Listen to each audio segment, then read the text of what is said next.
Yeah, I'm Tim Whitley, and we still have some few others coming in, so that's okay. Take your time. And that's my clicker. Can you hand me my clicker?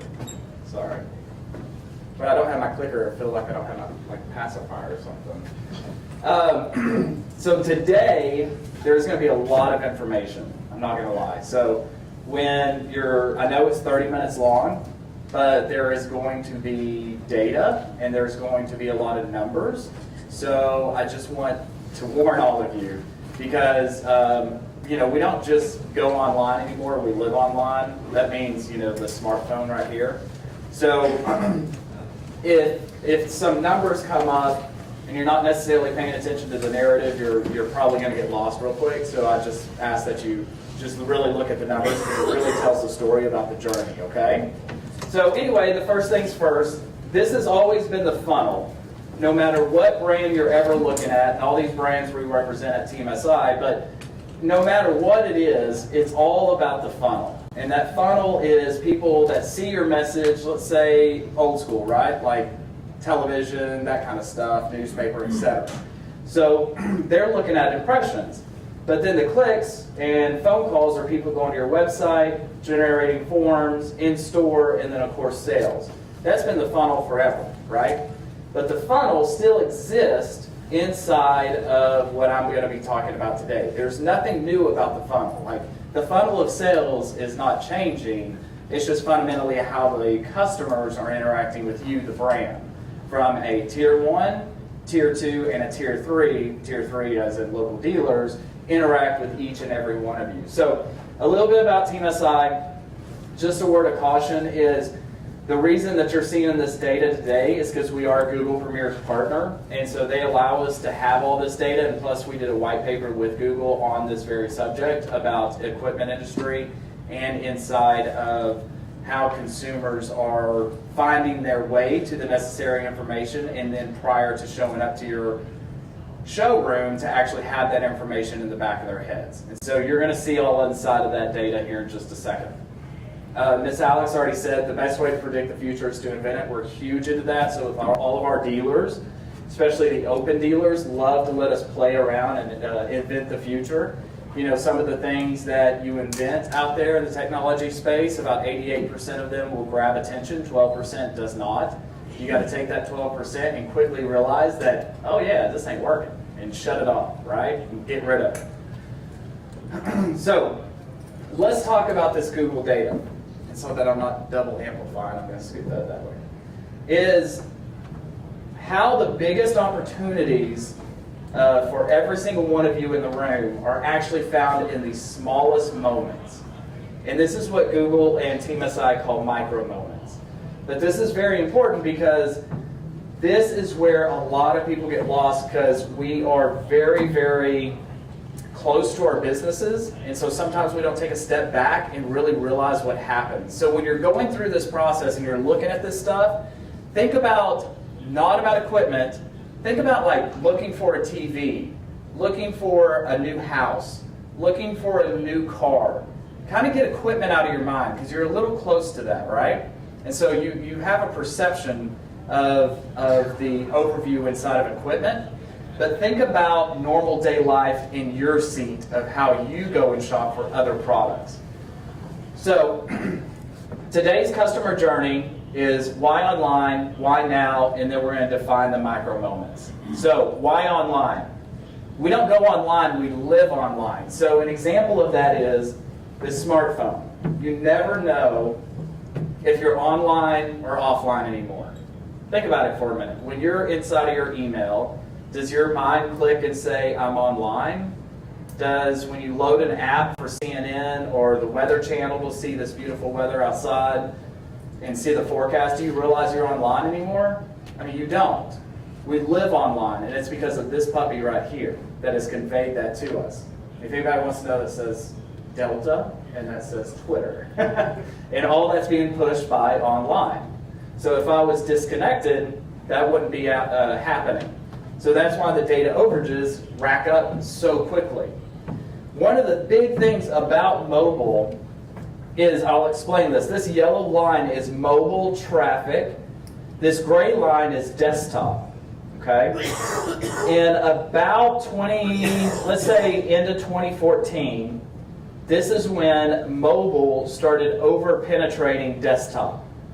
So in 2014, this is when almost quadruple the number of users are now on mobile versus desktop. And everybody understands that, right? Because we constantly live with it. If we're not with our cell phone or our smartphone, we go into a panic attack, we start to have to breathe through a paper bag. I mean, it just becomes very necessary of finding the phone. So that is why this model shows. The other thing is, at the very end of 2014, a lot of people say, why did it make the jump there, besides back here, because there was an iPhone back here. The big thing is due to the fact that of this right here. You see where you're Googling things that might be as random as dentist, okay? But then it's only going to show you the local results. So let's say you Google Kubota, John Deere, you Google steel, whatever. You have the opportunity now to actually beat the corporate site in placements inside of Google above the corporate tier 1 site if you get, if you get SEO correct. Google's algorithm is here to help the local dealers more than the big guys. And you can see that, seriously, on your smartphone, not right now, but if you just Google restaurant, it's not going to give you a restaurant in New York City, it's going to give you a restaurant the nearest by, nearest location. That's why it took off. So here's the 5 key micro moments that you have to know. Which is best moment? So when you are thinking about buying a piece of equipment, you know which the best moment is because you have a need for something, right? Is it right for me moment? That's when they start to diagnose, okay, is this the right piece of equipment for me? Can I afford it? This moment is looking at MSRP pricing and looking at dare to compare. Where should I buy? Is those local business directories like I was talking about there just a second ago about you can pull ahead of your the manufacturers and competitors with just your business directories. And then, am I getting a good deal moment? So let's define each one of these. This is part of the information from Google and from Team SI with small ag and then even smaller with steel equipment to power equipment, etc. Okay? This is key. This is data. This has nothing to do with opinions. Okay? This data was all accumulated by Google, the 800-pound gorilla in the room. 6 out of 10 small ag shoppers enter into the market unsure what to buy. Unsure what to buy. That's why you see a lot of people in your showroom that maybe ask, well, how does this compare? How does that 1023E compare to that Kubota that I keep hearing about? And vice versa. That's where they're getting it out. Only 4 out of 10 know what they're going to buy. Over 3 million hours are spent watching YouTube videos about the piece of equipment prior to coming to your showroom. 80% of search interest are for pictures of the equipment on their mobile phone. 80%. So when I'm saying this, think about your website and think about, am I answering all of these micro moments? 3 times increase in small ag equipment searches on mobile. So that 3 times, remember we were looking at that chart and mobile was doing this and desktop was here? I don't care if your desktop is the cutest little website ever was. You should only be paying attention to really the mobile side. If you look at your website, only look at it on the smartphone because guess what? Everyone else is. So that's where the conversions take place. And then they go into, okay, so they narrowed this puppy down. It's between 2 pieces of equipment. Can I afford it? So now they're going into search and Googling Kubota BX MSRP price, 1023E BX or 1023E MSRP price. So 25% of those individuals already know the MSRP and list price prior to showing up to the showroom, and then 70% of MSRP and list price search interest is from a mobile device. Again, everything mobile, mobile, mobile. Only 30% is from that desktop. And then the where should I buy?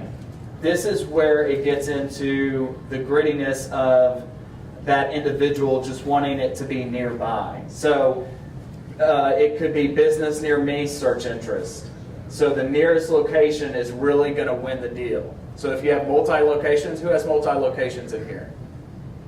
You got to make sure your business directories are claimed so that the nearest ones, and they're optimized so that the nearest ones can actually be found and led to that nearest location. Because you don't want them to drive off into an open field without an incorrect address. You just lost them.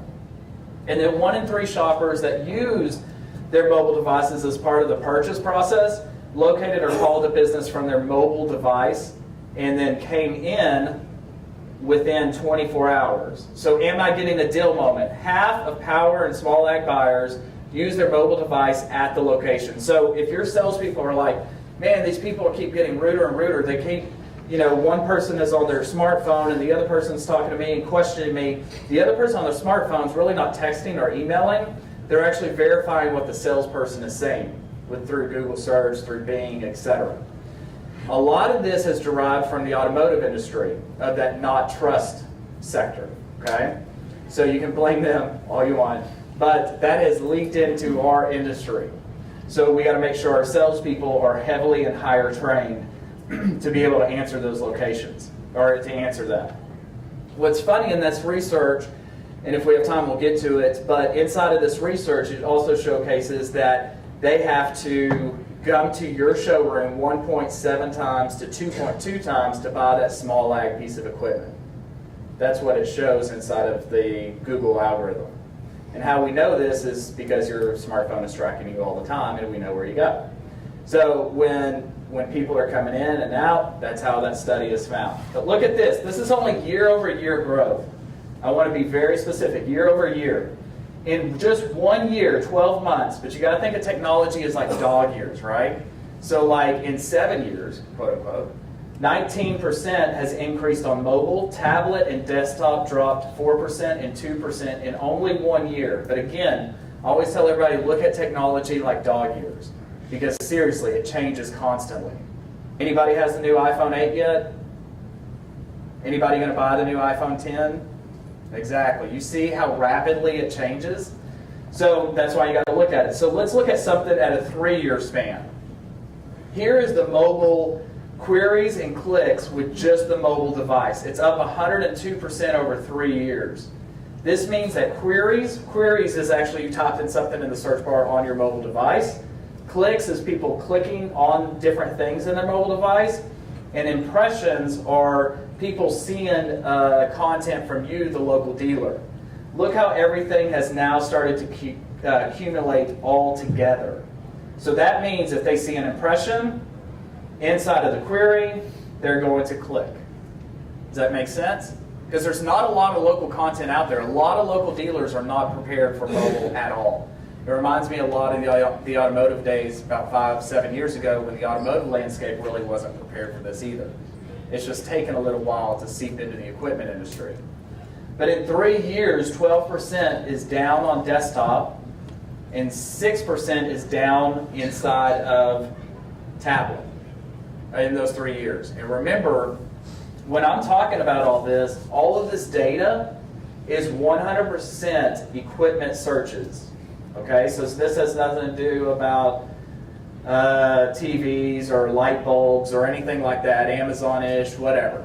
It all has to deal with equipment. I want to make that very, very specific. So, when you're looking at this, you've got to remember, inside the micro moments we just defined, it's all about immediacy. So if your website's slow and they click on it, and if it tries to load more than 5 seconds on your smartphone, they're going to click out, which is a bounce, okay? They have high expectations. So if they find something in their Google search, which again, Google's on the local dealer side, if they find something that is relevant inside of Google search, they click on it, but if they read it and it doesn't mention MSRP price, even though the query was MSRP price, then that's going to leave a bad taste in their mouth. But then you also have to realize there's unscripted decisions like any kind of marketing about more loyalty to the need in the moment versus a brand, right?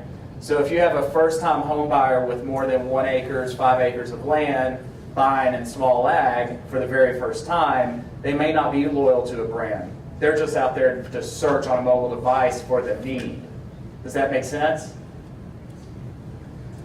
So here's the why now. And this is from Google, YouTube, and verified by eMarketer. But we're spending more time with all these devices here holistically, mostly on the mobile side, and we're spending less time on the big screen. Here in about a year, when I talk to you, again, all of these screens are going to be meshed into one, and it's just going to be called screen, because everything's about a screen. So in the very near future, everything's going to be just one screen.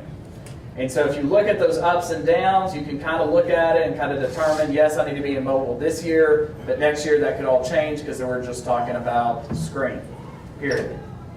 So last year or a decade ago, it was all about this, right? Awareness was yellow pages, billboards, storefront, etc., and then all the way down into store purchase. Now this is what it looks like. And here's the meat of the potatoes here, basically, is that you have to realize that 93% of all small ag equipment buyers, 93% of all of them, okay, only 7% don't do this. And this is literal data, no opinion. This is a national study.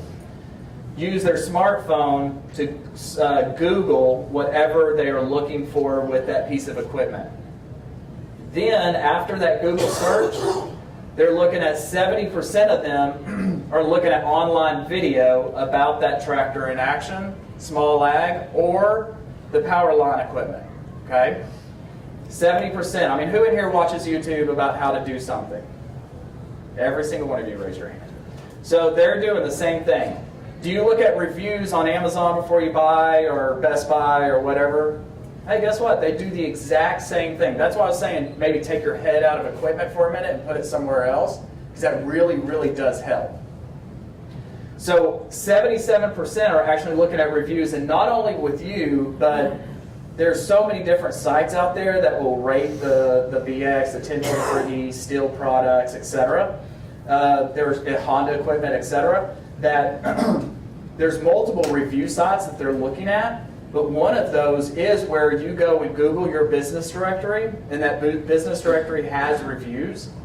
That's another indication. So who in here is monitoring reviews that's coming into your store with all the business directories? Excellent. Okay. So we got to amplify that. We got to make sure we respond. We got to make sure we respond to the positive reviews and the negative. And in the negative reviews, if they leave their name, call them immediately. You know, look them up in your CRM. Everybody has a CRM these days or whatever. Find out that person, call them, get it resolved, and at the last sentence before you hang up, oh, hey, by the way, since we took care of you, do you mind changing your review or deleting it? It works all the time. Think about automotive dealers. We started a long time ago in automotive dealers, and if we can get them up to a 4.8 star, that's how they handle it. It's the managers calling these people and getting them resolved. Okay? View in stores. So 72% of these people, while they're in the store, are viewing products online. So like I said, they're not necessarily being rude and looking at other things on their smartphone. They're verifying and looking at the competitor. But we also know that they could leave, as the study says, 1.7 to 2.2 times to come back and to purchase the product. We got to make sure they come back, and that's where remarketing comes into play. So in a digital front, that's called remarketing. So knowing that somebody came into your store, that somebody came to your website, you need to be top of mind awareness, okay? So that top of mind awareness leads them back into the store on their mobile, and then they get social influence. Like in social media, I'm a farmer in Texas, and I'm a part of a huge Facebook group called Texas Farmers. And all we do is really complain about the weather and commodities. But there's also lots of good stuff in there too about regional areas, etc. Every single state has a Facebook group just like that. And it's not just farmers, it's also people looking for small ag and power equipment as well. So they're getting social media influence from that perspective. Here's the really cool thing. This is brand new data. Well, this part isn't. The next slide is. In Q1 of 17, I underlined it, Q1 2017, okay, seems like only yesterday, mobile made up 51.7% of all agricultural equipment-related searches. Look what quarter 2 of 2017 has done. Remember, Remember, everything is in dog years in technology. Now it's 54.9%. So it has jumped up. It has jumped up 4 points. I mean, 4 points of anything is huge, and that's only in 3 months, guys and ladies. So when you're looking at this, probably next year, that number I'm expecting probably 65%. It's going to be very huge, where I don't even care what your desktop website looks like. It's all on the mobile front and what you're doing on mobile to get these people into the micro moments. If you really want to dive into the data like I was telling you about the impressions, here's the mobile line, again, starting from 2015. And just like when this is only equipment, people. So like inside of the natural data right here was when mobile took over for holistic searches. Look what it did in equipment. It kind of took a little bit longer to about another year. But look how mobile has just, bam, skyrocketed. Do you see that? And this is only agriculture. So we're only actually a year behind versus what I first thought when I got into this business, thinking y'all were 5 years behind on this kind of stuff, and farmers being 5 years behind. We're only 1 year behind. We're only 1 year behind.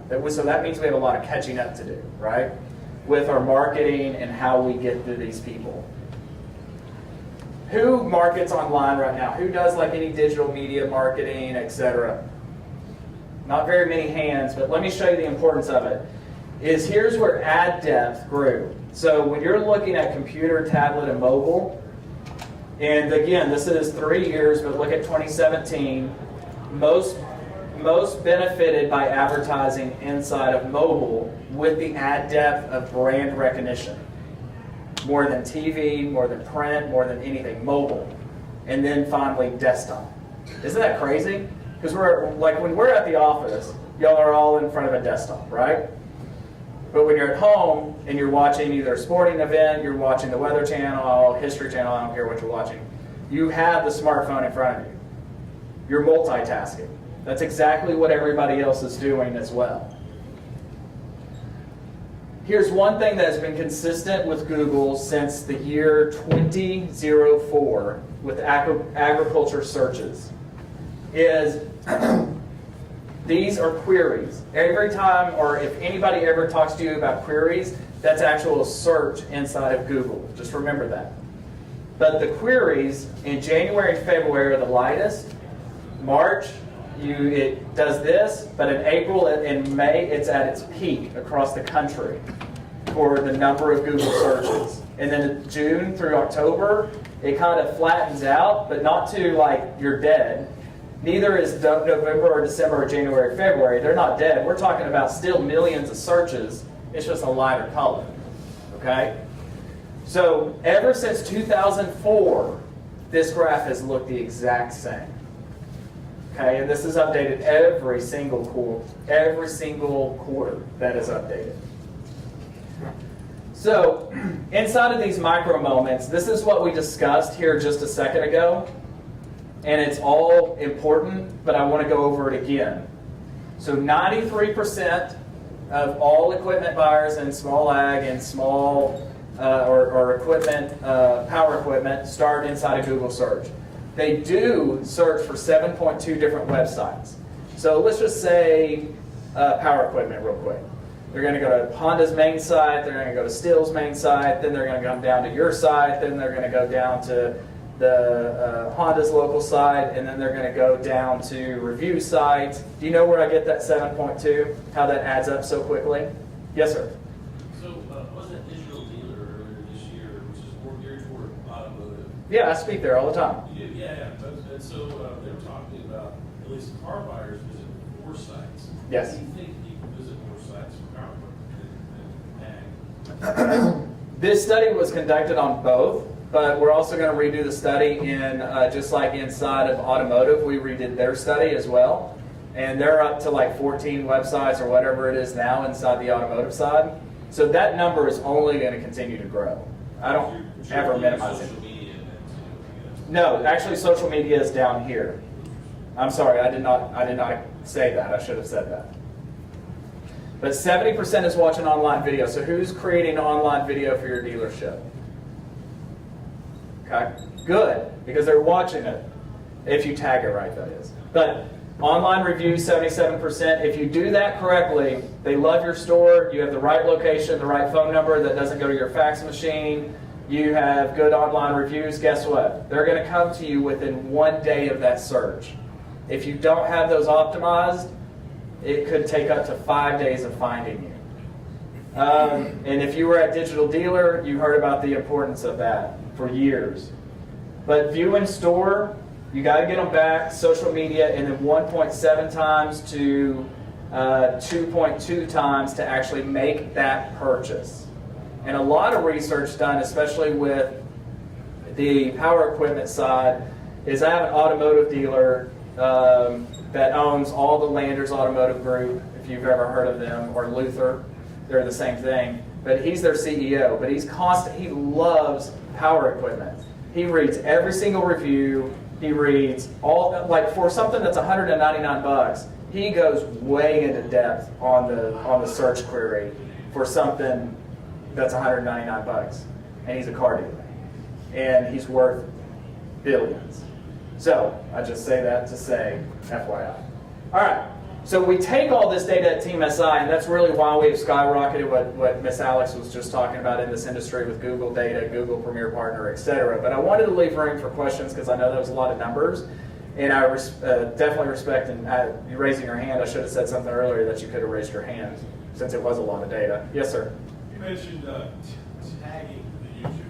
What do you mean by this property tag? What are you trying to do? So like an example of that is if you go and edit a video, 50% of your time should be spent shooting the video, editing the video. The other 50% is actually uploading.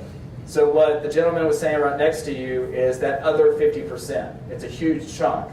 But you want to say about you, you want to describe what the video is talking about, you want to make sure it's tagged to your location so when people are Googling you that they find the relevant information at the top, and then doing the meta tags and data tags, etc. That's what I was talking about. If you don't do any of that stuff and you just upload like many people do, you'll never find her. They'll never be found. Questions? With all that data, y'all don't have any more questions. All right, go ahead, Bob. Have you done any studies on the effectiveness of live chat on dealer sites? Not on equipment dealers. We have done some internally for Team SI websites that we build for dealers, but we're also under a massive NDA with them because we're doing that study. But we hope to have better data by next year with it. I can tell you, without affecting that, a text option is more prominent and better. But it's mobile. Mobile, yeah, exactly. Texting, yeah, definitely. Yes, sir. People, I want to get prices when I go online, but in this industry, a lot of stuff can't be priced commercialized. You're not supposed to, unless you put it in a cart, and a lot of us don't have carts on ours. So is that a turn off to these customers, or do they just putting it in a cart to make a bounce, or are they? Just curious at what point you start to lose people. So, what brand are you with? Say Paris or Toro. Okay. On their homeowner stuff, they let you price it, but on the commercial stuff, Okay, on the home stuff, that's where a lot of people are doing that. But they're really looking for MSRP pricing on the base model, and then I know you can add stuff to it, right, that increases the value. It's kind of like Car World. I can go in and Google what's my MSRP price for a SUV, and they're going to give me wide ranges, but it's at the very below MSRP price.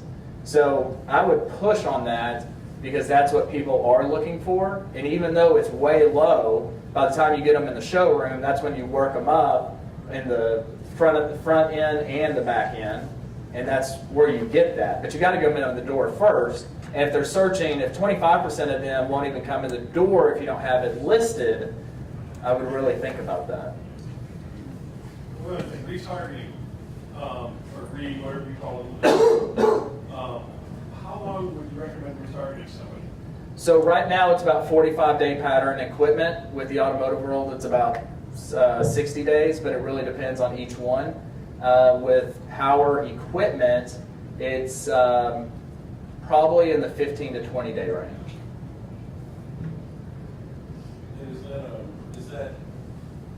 Are you seeing better results with Google retargeting versus social media, or is that just kind of a mix? It's definitely mixed by market. I mean, we have dealers from Florida to all the way to California, and your KPI metrics are so different by every single one. I mean, I think we have 800 locations that we serve right now under Team SI, and every single one of those locations has a different KPI because of the people that live there. You can't do a paintbrush across the entire United States and say this is what it's going to be. You got to get really microed into the data. So all the data you just saw, how we captured it, we can actually go micro level, county by county level, and figure out exactly how your people are reacting instead of the broad brush like I presented. So let's talk about some of the KPIs. So obviously what we're selling is bigger ticket. I mean, some people drop in the park and a lot of them don't. So it's high touch, high follow-up types of products. They're going to, like you said, they're going to visit the store at least once. They're going to make some phone calls, take a long think about it. Just what, on, let's say, bigger ticket power equipment or the small ads, I do both. Does retargeting accelerate the close rate? It does. Significantly? Yeah, I'm not talking about the boring display ads. I'm talking about long format videos of who you are. Like, who in here has been open for more than 10 years? You have a story to tell, people. So when you retarget them, tell them about your story. Tell them about your heritage. Tell them about you're not just here one day and then you're gone the next. Your service, blah, blah, blah. And so long format videos are very, very key for that. Okay? And so 1:30 to 2. And they'll watch it. Because they're in the buying cycle. So if you retarget off of that base, they're going to watch it. So are they going to want to see us, or